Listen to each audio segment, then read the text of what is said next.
भाइयों और बहनों, जैसा कि आप जानते हैं,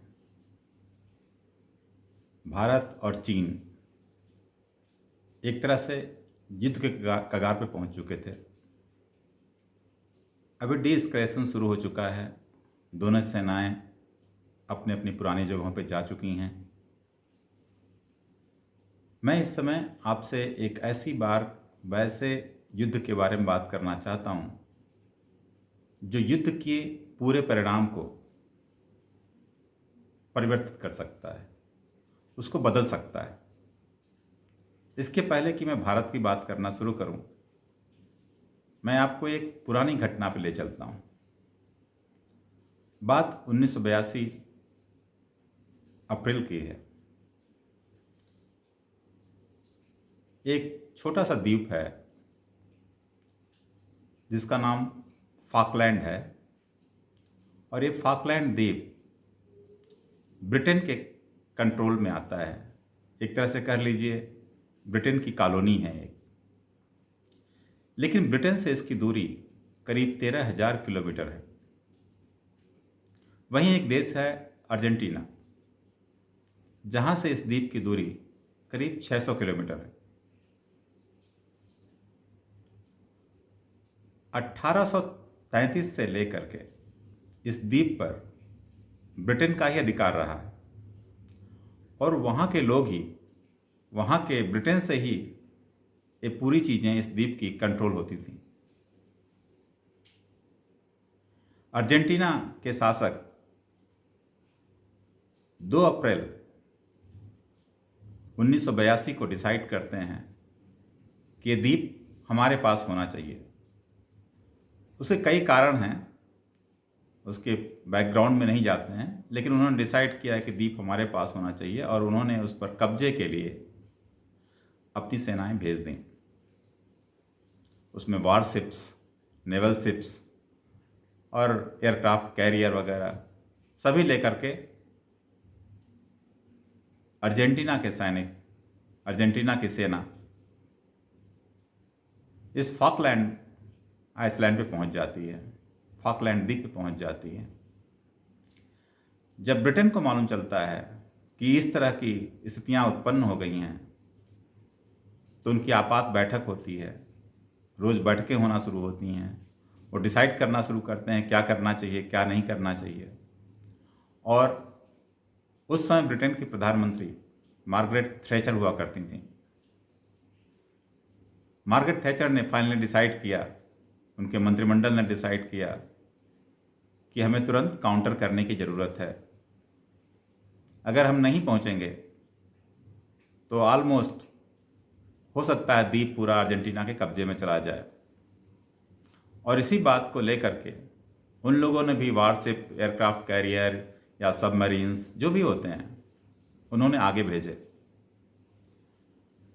जब इनके ढेर सारे वारशिप्स, नेवल शिप्स वगैरह आगे चल रहे थे, तो अर्जेंटीना का जो वारशिप जनरल बेलग्रेडो था, बहुत बड़ा वारशिप था वो, वहाँ से मिसाइल फायर हो रही थी, जहाँ से ब्रिटेन के, ऐसा कहा जाता है कि ब्रिटेन के जो शिप्स थे वो डिस्ट्रॉय हो रहे थे या टारगेट हो रहे थे, और काफ़ी नुकसान ब्रिटेन को हो रहा था।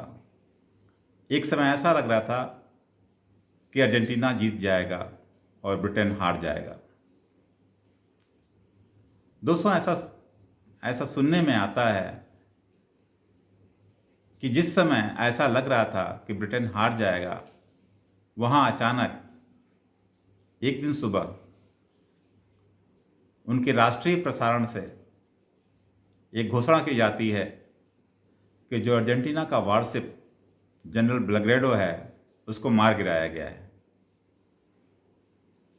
यहाँ मैं आपको बताना चाहता हूँ, वास्तव में जनरल बेलग्रेडो को मारा नहीं गया था, लेकिन ये बात ब्रिटेन के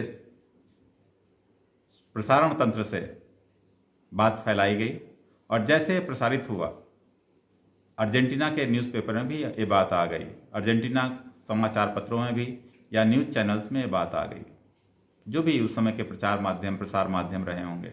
वहाँ ये बात आ गई। उस समय अर्जेंटीना में जो विपक्ष में लोग थे या जो विपक्ष की भूमिका निभा रहे थे, उन लोगों ने तुरंत सरकार को घेरना शुरू किया कि ऑलमोस्ट हम वार हार गए हैं, हमारा अगर बेलग्रेडो मारा गया है या उसको धराशायी कर दिया गया है या उसको डुबा दिया गया है तो अब तो हमारा हारना निश्चित है, आप गलत जगह जाके वार में फंस गए हैं। और इस तरह से इतना दबाव बढ़ा दिया गया और उनसे रोज़ पूछा जाने लगा कि बताइए बेलग्रेडो कहाँ है, अगर है तो कहाँ है, क्योंकि प्रेसिडेंट जो अर्जेंटीना के थे वो बार बार बोलते रहे कि बेलग्रेडो सुरक्षित है, आप लोग चिंता मत कीजिए, सुरक्षित है और हमारी सेनाएं अच्छा काम कर रही हैं। लेकिन जनता का दबाव और विपक्ष का दबाव उनको मजबूर कर दिया बताने के लिए कि बेलग्रेडो कहाँ है और सुरक्षित कैसे है। जैसे इसकी सूचना ब्रिटेन को मिलती है कि बेलग्रेडो कहाँ से ऑपरेट कर रहा है, समुद्र के किस छोर से ऑपरेट कर रहा है, उसको 2 या 3 घंटों के अंदर निशाना बना दिया जाता है।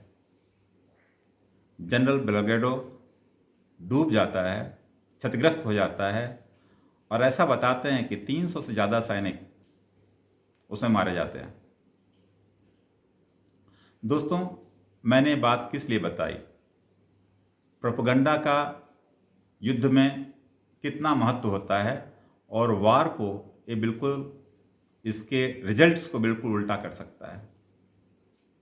अब मैं आता हूं देश की घटनाओं के ऊपर और इसमें मैं ये भी कहना चाहूँगा कि विपक्ष को राष्ट्रपति की बात पे विश्वास करना चाहिए था, जो कि उन्होंने नहीं किया। उस समय वार जैसी स्थिति में अगर देश का मुखिया अगर कुछ बोलता है, जब तक कि बहुत ज़्यादा स्पष्ट कारण न हो, वार के समय, युद्ध के समय उसको घेरने की कोशिश करने से युद्ध कमज़ोर होता है।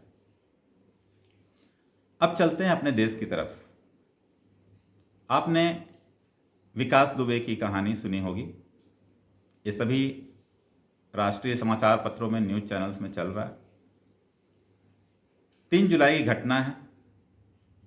पुलिस पूरे बल के साथ करीब 23-24 सिपाहियों के साथ, उनकी अगुवाई डीएसपी साहब कर रहे थे। 3 थानों की पुलिस थी। 3 जुलाई की रात में डीएसपी की अगुवाई में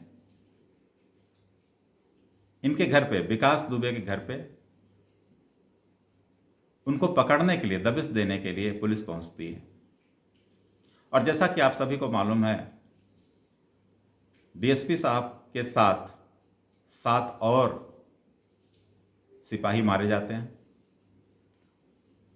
5 घायल होते हैं बुरी तरह से।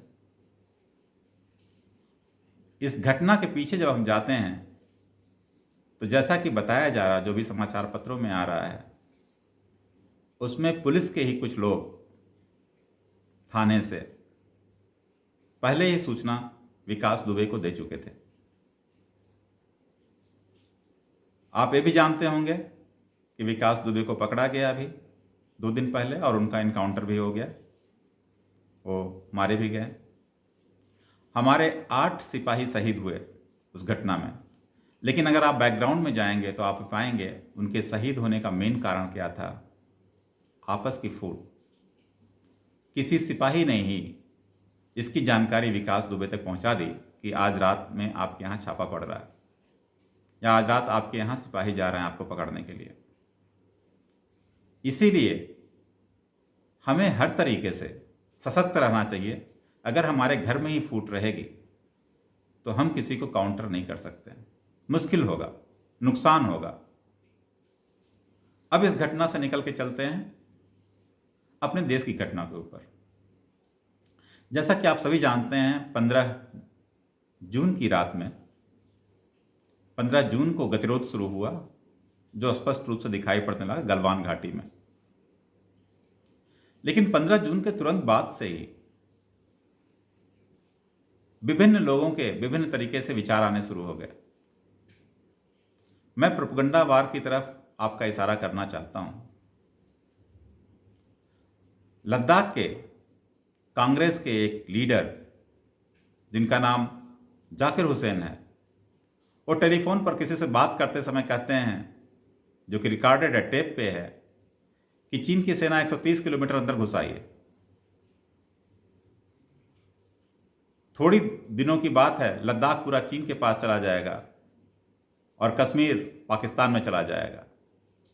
ये उस समय बात की जा रही है जिस समय चीन की सेनाएं हमारे साथ झड़प में उलझी हुई हैं। उसी तरह से राहुल गांधी 15 तारीख के बाद से ही, जिस दिन से झड़प हो रही है उस दिन के बाद से ही रोज प्रधानमंत्री कायर हैं, उनको दिखाई नहीं पड़ता, उनका 56 इंच का सीना कहाँ है, वो दूरदृष्टि नहीं रखते हैं, हमारे सैनिकों को मरवा दिया, हमारे 20 सैनिक शहीद हो गए। इस तरह की कई तरह की बातें जो सेना के मनोबल को तोड़ती हैं वो करते रहे, और यहां तक कि अभी 2-3 दिन पहले तक कर रहे थे। दोस्तों, 19 जून को सभी पार्टियों की मीटिंग प्रधानमंत्री ने बुलाई, मतलब घटना के 4 दिन के बाद, और सबको अवगत कराया कि स्थिति क्या है। उस सभी पार्टियां, ममता बनर्जी से लेकर के शरद पवार जी और सभी पार्टियां देश की जो भी उस मीटिंग में आई थीं, उन सभी पार्टियों ने प्रधानमंत्री को स्पष्ट बोला कि आप जो कर रहे हैं अच्छा कर रहे हैं, और आप जो करेंगे देश के लिए अच्छा ही करेंगे, हमें कोई आपत्ति नहीं है, आप जो करना चाहते हैं प्लीज करिए। केवल कांग्रेस की सोनिया गांधी जी ने प्रश्न पूछने शुरू किए, कितने दूर अंदर आ गए, कहाँ आ गए, हमारी तैयारी क्या है, हमारे कितने एयरक्राफ्ट लगे हुए हैं, हमारी सेनाएं कितनी तैयार हैं, वो सभी बातें वो पूछना शुरू कर दी। दोस्तों, एक तो एक की ये बात हो रही है, और दूसरी घटना सामने ये आ रही है जहां कांग्रेस ने खुद कम्युनिस्ट पार्टी ऑफ चाइना के साथ एक, कह सकते हैं, गुप्त समझौता किया हुआ है। 2006 में शायद जो साइन हुआ, और वो सभी न्यूज चैनल्स ने रिपोर्ट किया। आप खुद समझ सकते हैं, जिस समय युद्ध की स्थिति है, सभी पार्टियां एकजुट होकर के प्रधानमंत्री के साथ में खड़ी हैं, उस समय ऐसे क्वेश्चन करना, देश को नीचा दिखाने की कोशिश करना, सेनाओं के मनोबल को तोड़ने की कोशिश करना अपने आप में एक बहुत बड़ा अपराध है, और यह प्रोपेगेंडा देश को डुबा सकता है, किसी भी अथक प्रयास को निष्फल कर सकता है। चाणक्य ने किसी समय सही ही कहा है, युद्ध के समय या युद्ध के जैसी स्थिति उत्पन्न होते समय कोई व्यक्ति अगर देश के विरोध में बात करता है, देश की सेनाओं का मनोबल गिराता है, वह देश के लिए एक तरह से गद्दार होता है। दोस्तों, मैं नहीं जानता हूं मैं अपनी बात को किस तरीके से आपके सामने रख पाया है, सही तरीके से, कितने सही तरीके से रख पाया, लेकिन प्रोपेगेंडा वार युद्ध में एक बहुत बड़ी भूमिका निभाता है। हमें इससे बचना चाहिए, और मैं सभी राजनेताओं से आग्रह करूंगा, रिक्वेस्ट करूंगा कि वो जब भी ऐसी स्थिति देश के सामने खड़ी हो, एक साथ मिल करके, जो भी नेता हों आपके देश के, उनका साथ दें। आपके सामने प्रश्न पूछने के ढेर सारे अवसर पड़े हुए हैं, समस्या हट जाएगी, युद्ध के बादल छट जाएंगे, संसद की कार्रवाई शुरू होगी, आप सारे प्रश्न उत्तर पूछ सकते हैं, सारे प्रश्नों के जवाब पा सकते हैं। दोस्तों, हमें हर समय अपने विवेक से बात करने की आवश्यकता है, और मुख्य रूप से जो प्रमुख विपक्षी दल हैं उनको और संवेदनशील और बहुत कायदे से, बहुत तरीके से समझ करके काम करना चाहिए। वही हमारे देश के लिए अच्छा और लाभदायी होगा। धन्यवाद। जय हिंद।